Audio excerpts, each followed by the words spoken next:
I don't even know. Hey y'all, it's Lindsay, and today is Wellness Wednesday, week 2. For this Wellness Wednesday, I wanted to start off by telling you what the scale showed, because I feel like that's something that I find very interesting. So last week I was 145.8, and this week I was 145.0, which was surprising to me because we went out to eat and had Mexican food, and I ate probably a third of my weight in tortilla chips, like you do. Just me? Okay. So, I fully expected to gain weight or retain the weight that I had. I didn't expect to lose weight, but there were a few factors that I didn't fully anticipate. Like, Lauren is going through a growth spurt right now, which means that she's nursing a ton.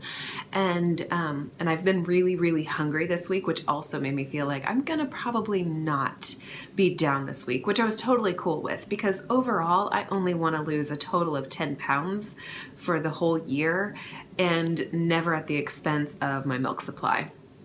So the fact that I even lost 0.8 was a little bit like, whoa, okay.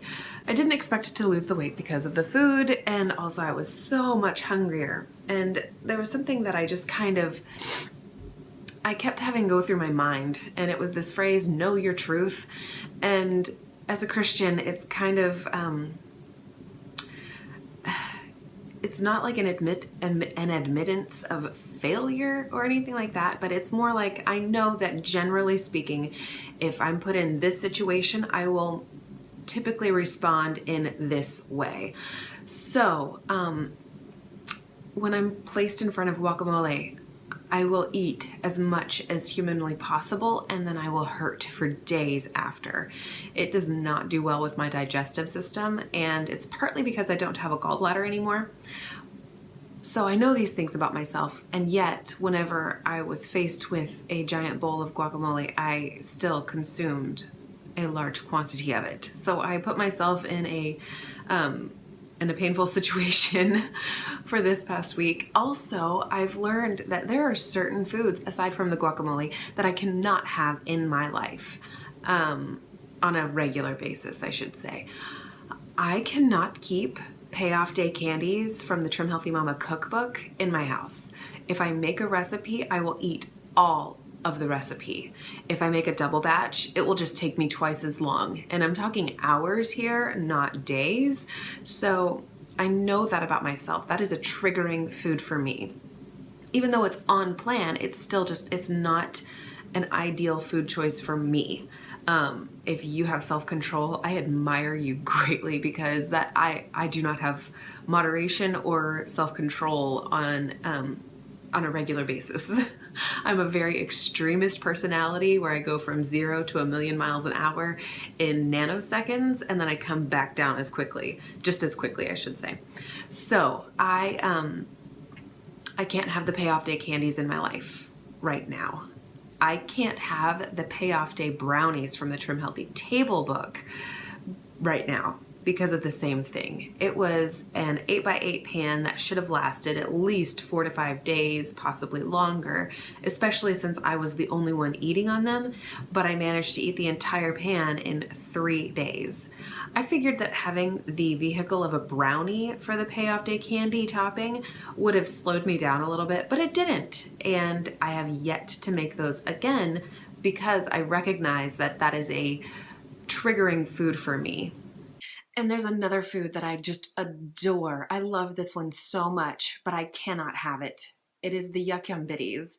They are so tasty. I love bitter flavors. I love sweet flavors. I love all flavors, I should say. But with that yuck yum bitty, it's got 2 cups of kefir in it, and I make my own kefir here at the house. I just ferment milk myself with my kefir grains, and then I do a double ferment for it. And I love kefir, and I've loved kefir for at least 3 years now.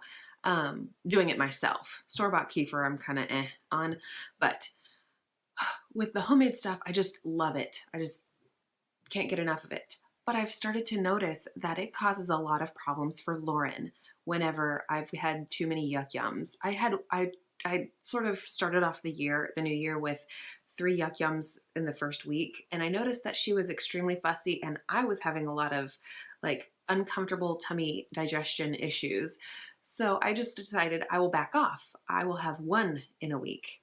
And so I had 1 this week, and it backlashed on me and Lauren.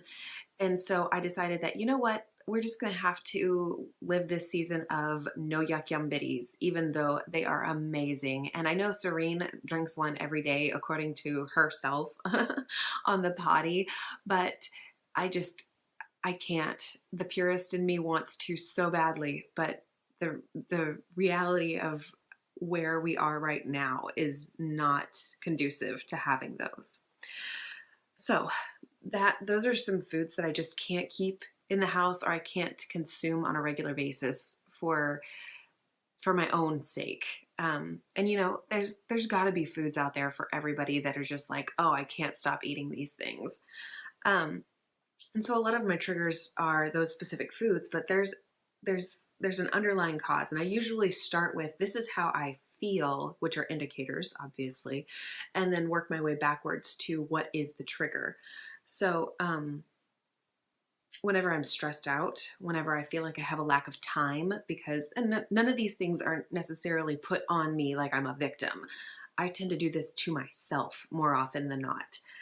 So stress, lack of time, I'm tired. I just have like a mindless activity happening, and I just need my hands to be busy. So I think, oh, I'll make it busy with food. You know, those little types of things. And the specific foods are definitely a trigger for me as well. So I need to remember these things for myself so that I can make better choices and I can be more diligent and make healthier choices. Most of these things are sweet treats.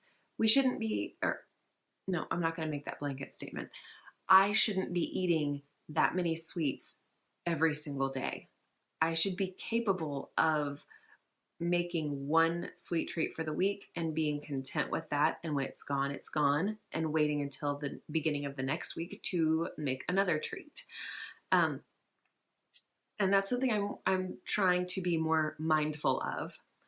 So a couple of things that have really helped me in being able to work, I don't want to say work around, but kind of work with these truths that I am aware of about myself, is making a food prep every week and making sure that I have all of my cut vegetables on my tray, because in the glass bowls that we have, we wind up forgetting about them. They get other leftovers stacked on top of them, and they just get hidden in the refrigerator. But having them on a tray that is like just takes up more space and it's visually like appealing to me means that I'm going to make those choices instead of, oh, I should just grab some more, another soft double chocolate chip cookie, you know, which that's in the Trim Healthy Table book. And then also, like, I already drink a ton of water. I probably drink over a gallon of water every single day on top of my collagen coffee. But I might need to incorporate some of the sippers, just because there's that mouth feel that you don't get from water.